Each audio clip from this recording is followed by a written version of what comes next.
Всем привет! Меня зовут Настя, и я рада приветствовать вас на моем канале. Данный урок открывает цикл из 4 мастер-классов. Сегодня, 31 октября, многие отмечают Хэллоуин, и я тоже решила не отставать от темы, и поэтому сегодня мы рисуем тыквы. Ссылка на референс и используемую палитру маркеров будет в описании. Ну что ж, давайте начинать. При создании таких иллюстраций в домашних условиях при достаточном количестве времени я обычно делаю набросок карандашом. Для начала намечу общие пропорции довольно размашистыми линиями. Карандаш для наброска лучше брать не слишком жесткий, чтобы не поцарапать бумагу.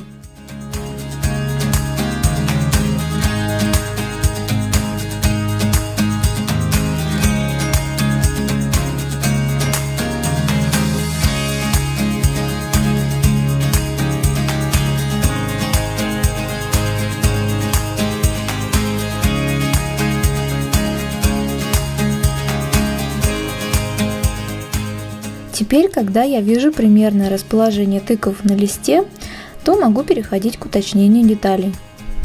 Да, важный момент, я немного отошла от референса, исключив из рисунка фонарь.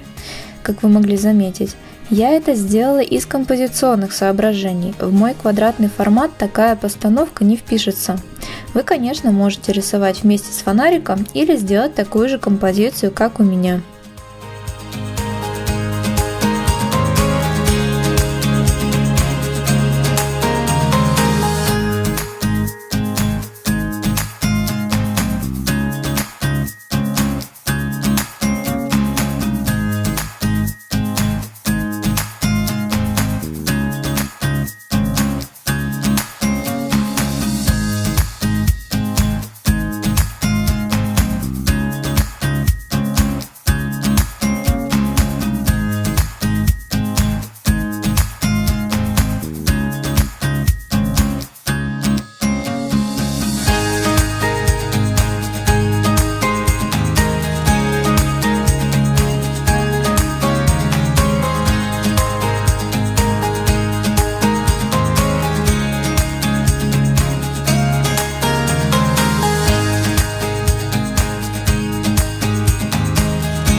Закончив с наброском, перехожу к обводке линером.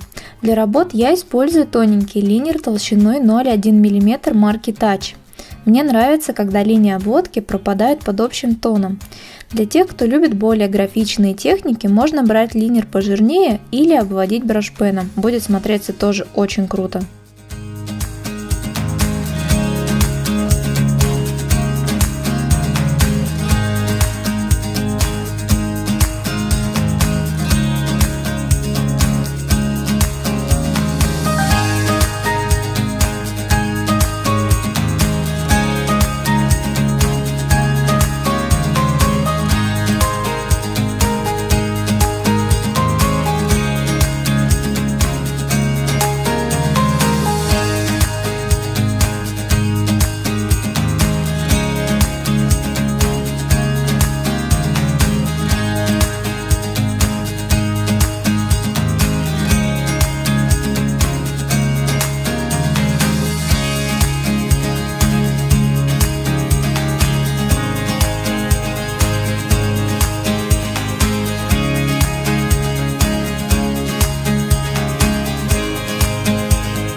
После обводки стираем карандашный набросок ластиком или клячкой.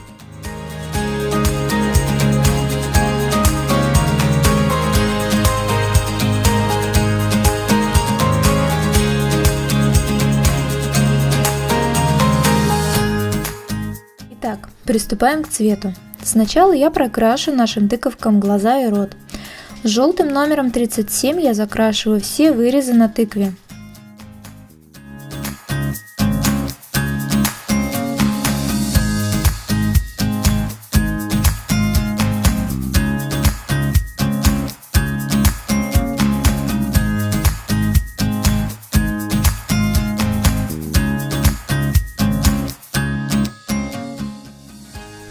Следом беру номер 35 и делаю мазки ближе к краю формы.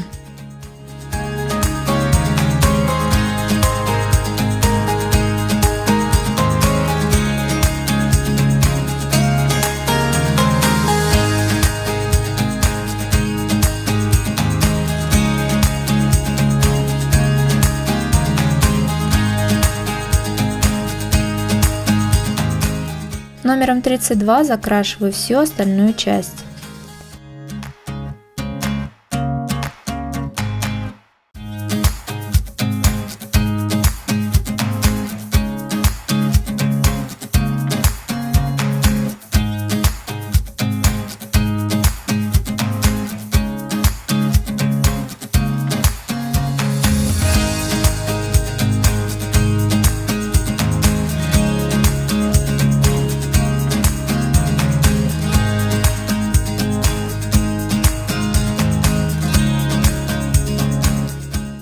Делаем плавный переход номером 35.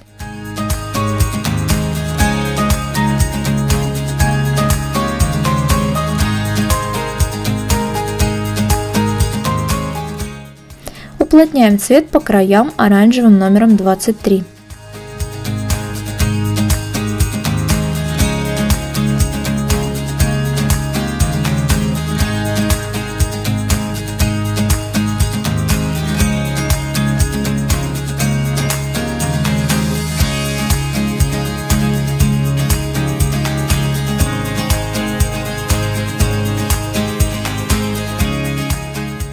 И ближе к самому краю формы вырезов я добавляю красный номер 22.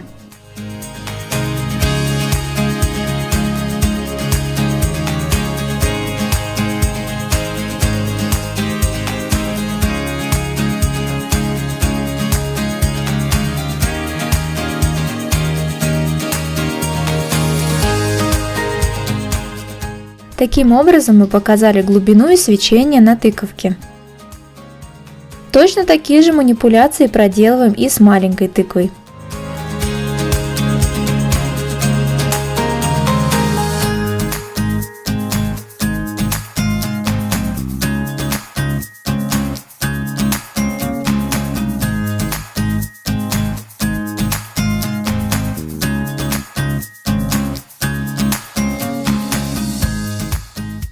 Для работы с глазами мы использовали 5 оттенков.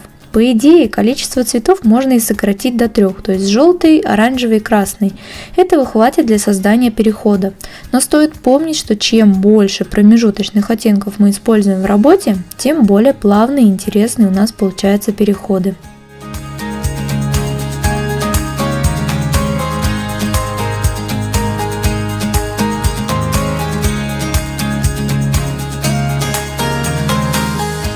Вырезы готовы, и теперь переходим к основе.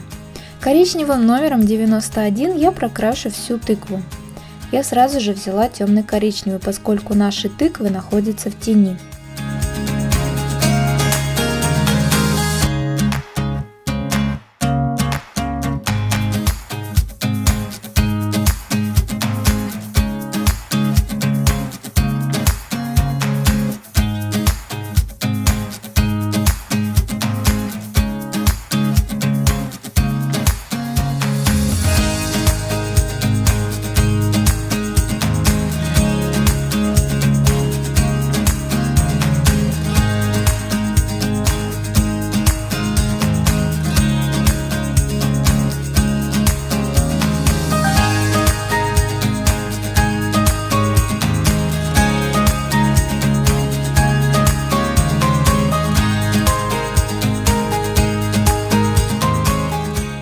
Номером 23 я размываю коричневый по краям вырезов, чтобы усилить эффект свечения.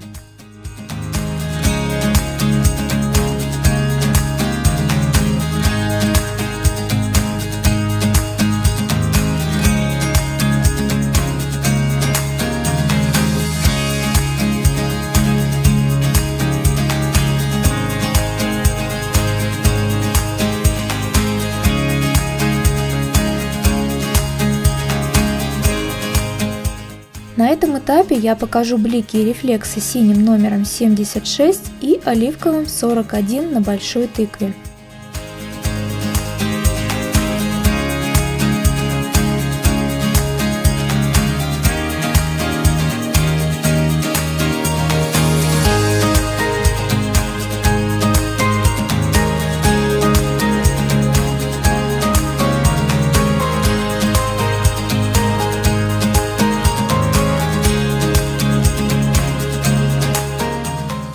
Большую тыкву мы также закрашиваем номером 91.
Еще раз пройдусь синим, чтобы переход в коричневый стал более плавным.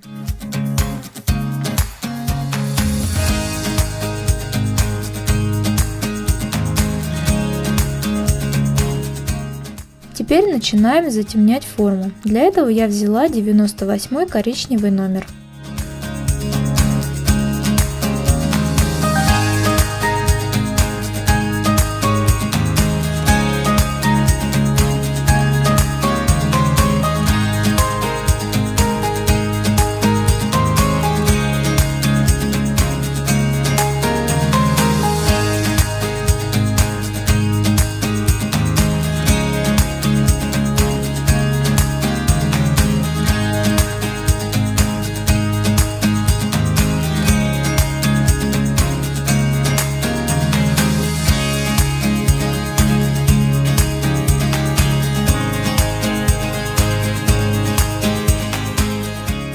Конечно, можно было не тратить столько чернил предыдущего коричневого и сразу же прокрасить тыкву 98-м, но я за последовательный подход, так как только в процессе я понимаю, насколько контрастную картинку хочу получить по итогу.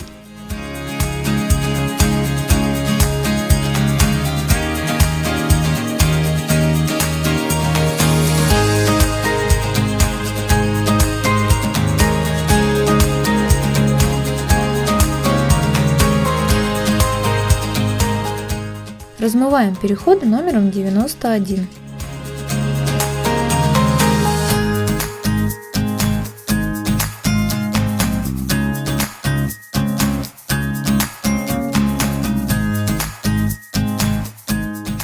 Вводим самый контрастный коричневый, это номер 92.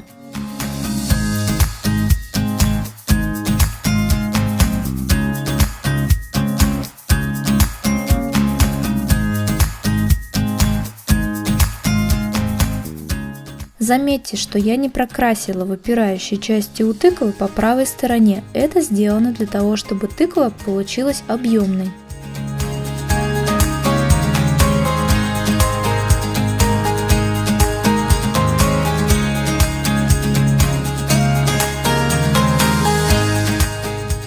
И соответственно, чем ближе к левой освещаемой стороне мы идем, тем меньше я наношу темно-коричневый оттенок.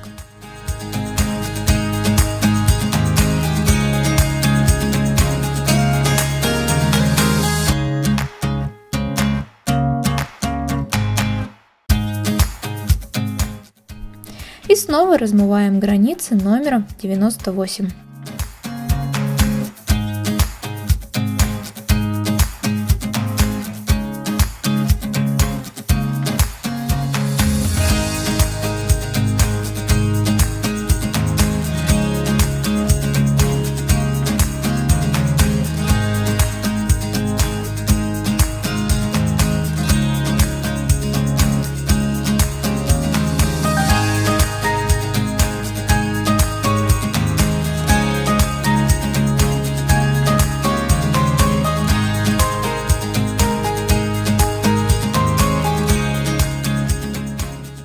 Еще раз размываю оттенок оранжевым.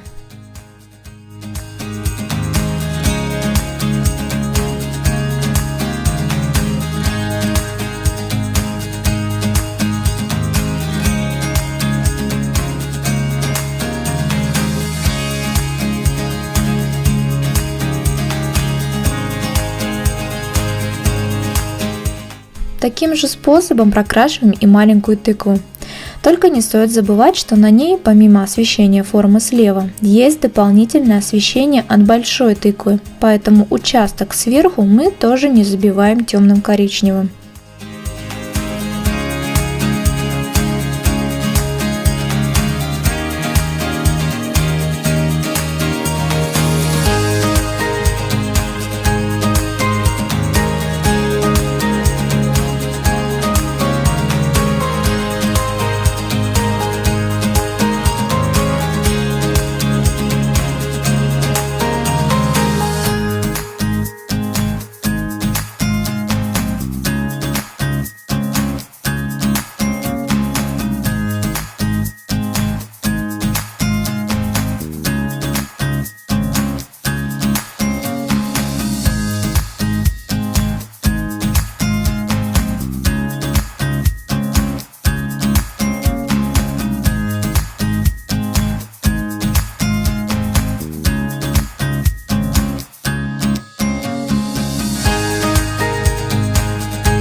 Прокрасим хвостики синим и зеленым оттенками.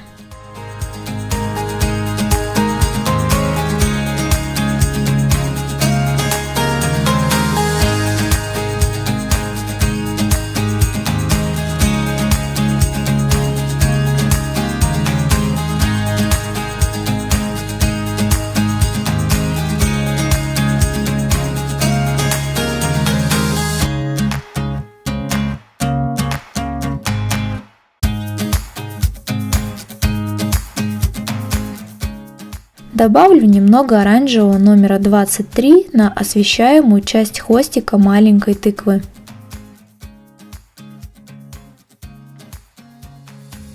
Теперь коричневым 91 прокрасим основу хвостика и углубим оттенок номером 92.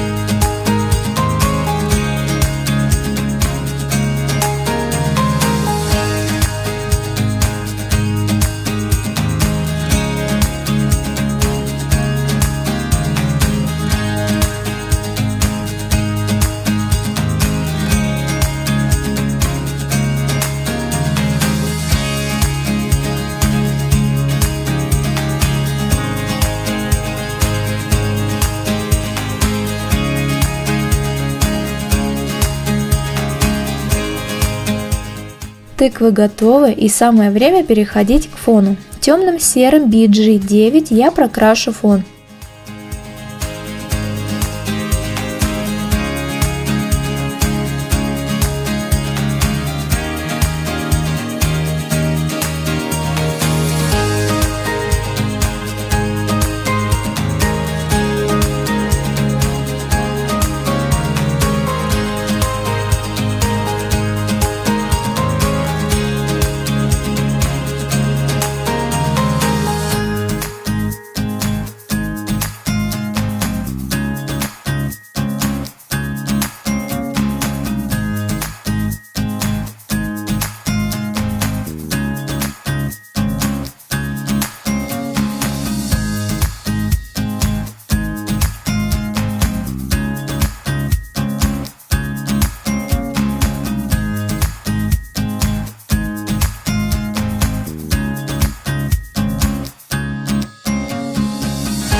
Синим номером 69 дополнительно уплотню тени под тыквами.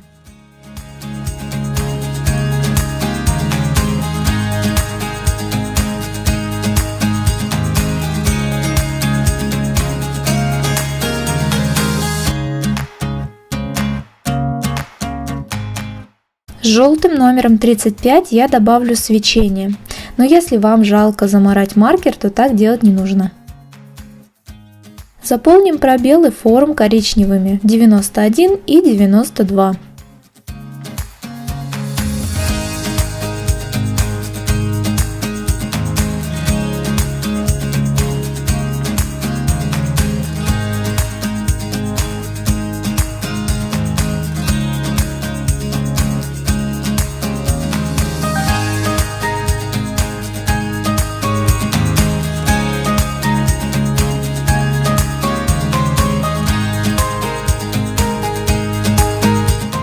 Добавлю на сами тыквы немного капель номером 69 и сверху еще раз прокрашу хвостики зеленым оттенком.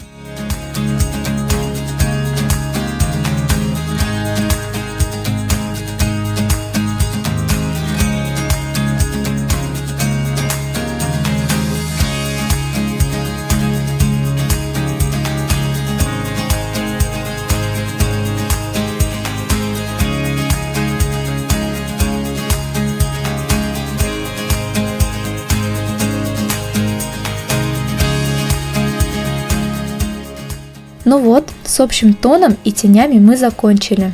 Теперь переходим к бликам. Я хочу сделать надпись сверху слева, поэтому доведу фон доверху.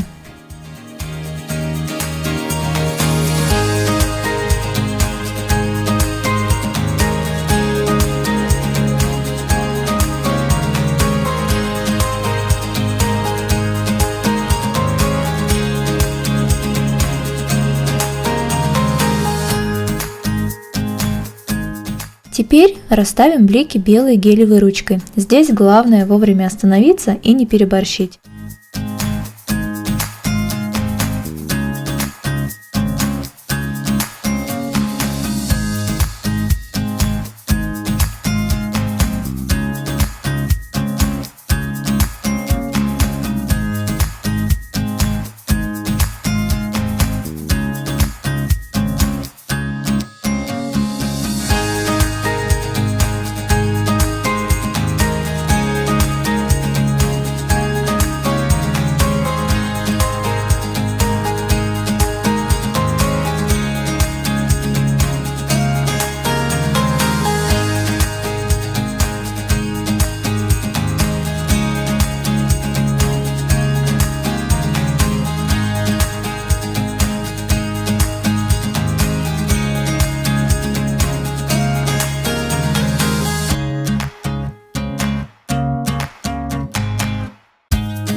Мягкие блики я расставлю белым пастельным карандашом. Им же усилю свечение.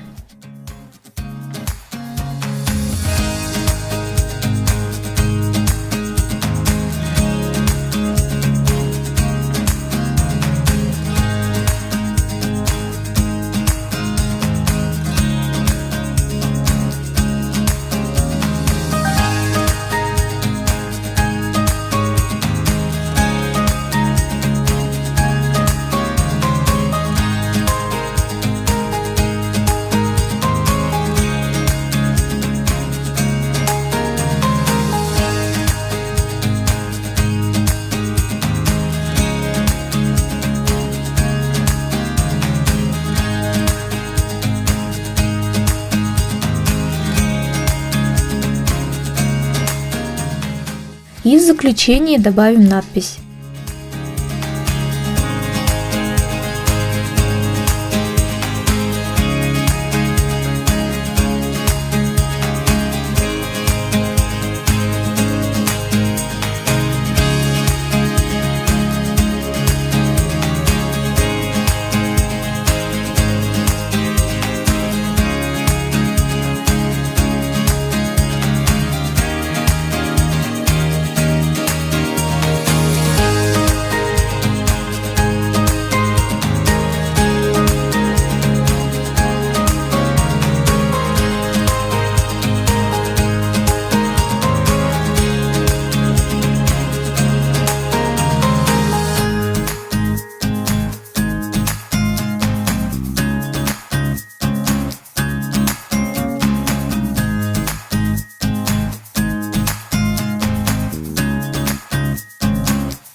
Наша мистическая иллюстрация готова. Надеюсь, вам понравилось и вы почерпнули для себя что-то новое и полезное. Рисуйте вместе со мной и выкладывайте свои работы по хэштегу #EndemicYouTube. До скорой встречи в новых уроках!